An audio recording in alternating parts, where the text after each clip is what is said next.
11월 27일 대림제 일주일입니다. 마테오가 전한 거룩한 복음입니다.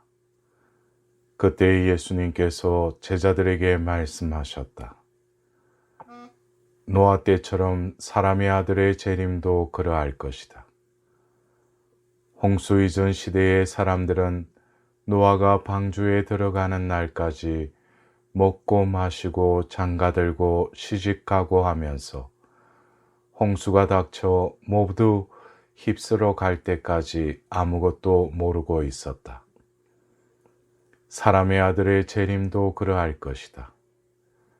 그때에 두 사람이 들에 있으면 하나는 데려가고 하나는 버려둘 것이다.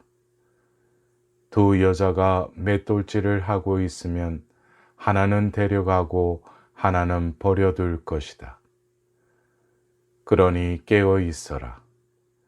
너희의 주인이 어느 날에 올지 너희가 모르기 때문이다. 이것을 명심하여라.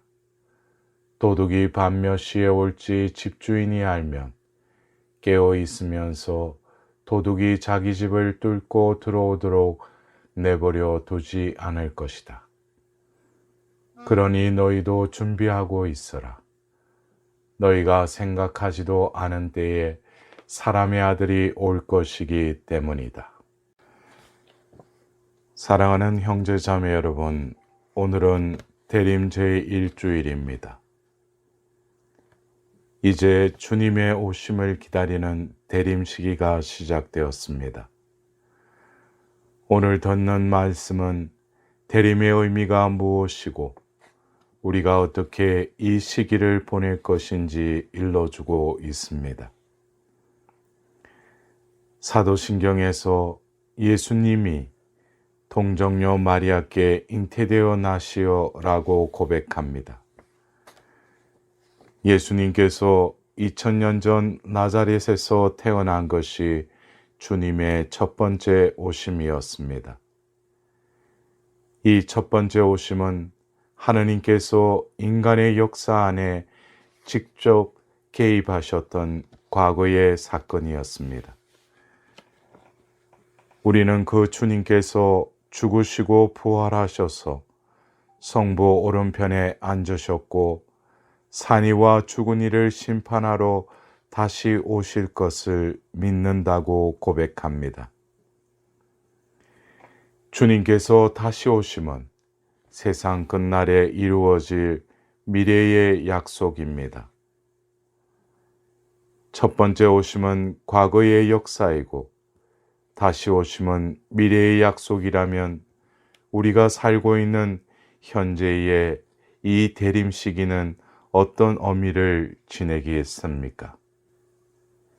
현재는 과거와 미래의 중간 시기입니다.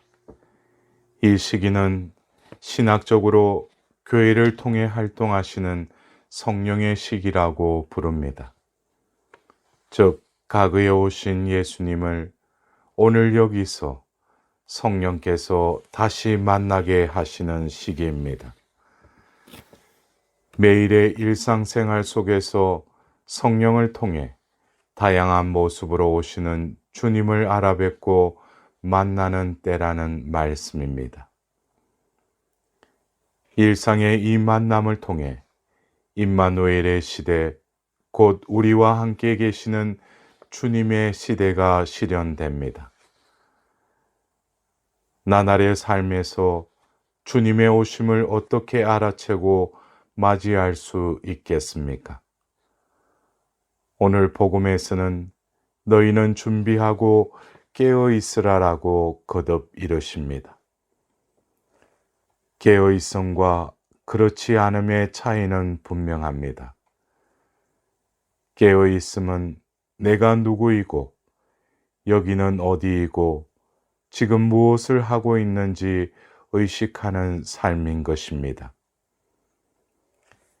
깨어 있지 못하면 마치 잠든 사람처럼 내가 누구인지 모르고 지금 내가 있는 곳이 어디인지 알지 못할 뿐만 아니라 지금 내가 하고 있는 일이 무엇인지도 모르고 왜 하는지 잊어버린 채 말을 하면서도 왜 이런 말을 하는지 모릅니다.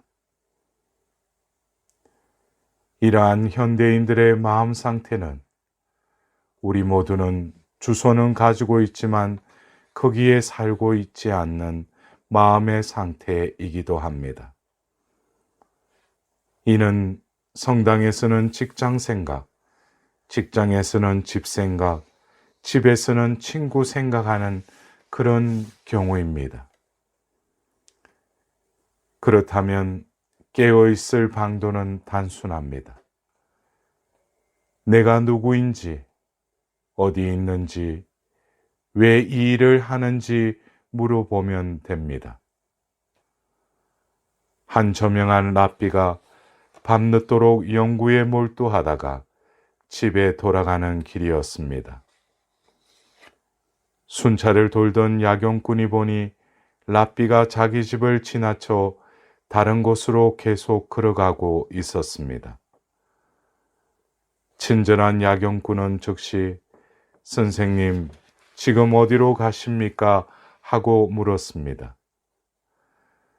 갑작스러운 질문에 자기 집도 잊어버린 채 길을 가던 랍비는 성광과 같은 깨달음을 얻게 되었습니다. 그 랍비는 야경꾼에게 자기를 만나기만 하면 지금 어디로 가십니까? 라는 질문을 계속해 줄 것을 당부하였다고 합니다. 지금 어디로 가는가? 하는 질문이 깨어있게 하고 인생의 진리를 깨닫게 하였기 때문입니다. 우리가 누구입니까? 죽을 몸 땅으로 돌아가 썩어서 끝날 인생이었는데 하느님께서 사람이 되시어 목숨을 내어주시는 사랑으로 하느님의 자녀가 된 존재입니다. 하느님의 그러한 사랑을 받아들여 우리도 서로 사랑할 때 하느님 안에 살게 됩니다. 바로 그때 하느님께서 내 삶의 한가운데에 오십니다. 여러분은 지금 그렇게 깨어 있습니까? 지금 어디로 가는지, 무엇을 하고 있는지 물어보면 그 물음이 우리를 깨어 있게 할 것입니다.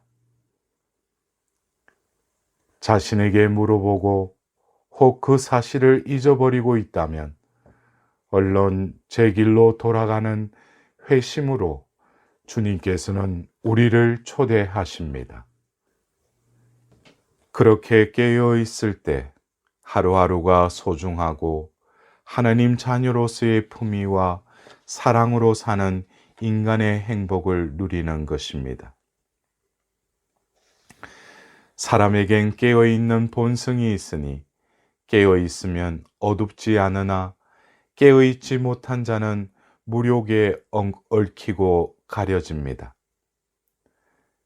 그러나 거울에 먼지가 낀 것과 같이 털면 다시 맑아질 것이니 깨어서 존재하면 본성이 둥글게 드러나 크고 광명한 거울과 같아질 것입니다.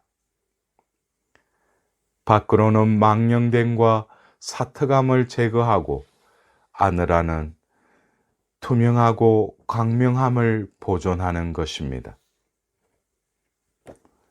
오늘 복음에서 예수님께서는 깨어 있으라는 말씀에 이어 두 사람이 들에 있으면 하나는 데려가고 하나는 버려둘 것이다.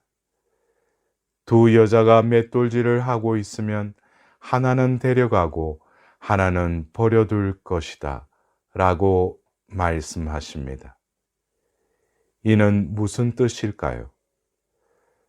밭 갈고 맷돌질하는 일상의 행위는 누가 하든 같은 일이지만 내적 마음 자세에 따라 운명이 갈라진다는 의미입니다. 한 명은 무엇을 하고 있는지, 왜 하는지 알아채지 못하고 거저 일만 하지만 다른 한 명은 자신이 누구이고 왜 하는지 알고 하는 깨어있는 사람인 것입니다. 그 차이가 주님께서 받아주시거나 버려지는 차이가 된다는 말씀인 것입니다. 가정이나 사회에서도 마찬가지입니다. 지금 여기가 어디이고 무엇을 할 때이고 왜 하는지 알고 하는 기도 생활이나 부모로서의 노릇이나 자녀로서의 태도와 시민으로서의 역할은 주님을 만나는 은총의 순간이 되는 것입니다. 왜 하는지 모르고 그저 습관적으로 살 때는 이런저런 활동이 공연한 헛수고로 피곤하기만 합니다. 주님이 다시 오심을 깨어 기다리라는 오늘 말씀은 일상의 노고를 권태와 무기력으로 허망하게 흘려보내지 말고 은총과 격려가 주어지는 선물로 세상의 부조리를 넘어서게 하는 잔치로 만들라는 초대의 말씀이 깨어 있으라는 권고에 담겨 있는 것입니다. 사랑하는 형제 자매 여러분, 이제 새로운 전례력 대림 시기를 맞이하고 시작하면서 깨어 있기 위해 오늘 이 독서에서 바오로 사도께서 이렇게 당부하십니다. 형제 여러분, 여러분은 지금이 어느 때인지 알고 있습니다. 여러분이 잠에서 깨어날 시간이 이미 되었습니다. 밤이 물러가고 낮이 가까이 왔습니다. 그러니 어둠의 행실을 벗어버리고 빛의 갑옷을 입읍시다. 대낮에 행동하듯이 품위 있게 살아갑시다. 이번 대림 1주간도 빛의 자녀로서 빛 가운데로 머물며 걸어가는 복된 한 주간이 되시기를 기원드립니다.